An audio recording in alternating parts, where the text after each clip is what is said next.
Молодой человек. Пойдите, этого не осталось. Как раз новый законопроект предлагает, чтобы регулировать акцизную марку для новых и табачных изделий. Не, я не понимаю одно. Если это табачные изделия, такие же, как и сигареты, да, элементарно, вот возьмем вот эти вот сигареты. Да. Если это такое же табачное изделие, почему до сих пор нету здесь акцизной марки? Что мешает?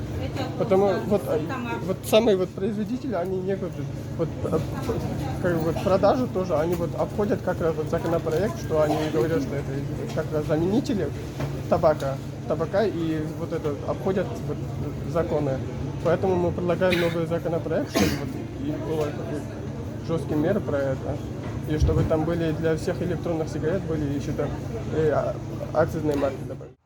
Тоже не имеет, например, у всех, как вы говорили до этого, не имеет акцизной марки, например. Не имеет, например, медицинского предупреждения о том, что это вредно для здоровья.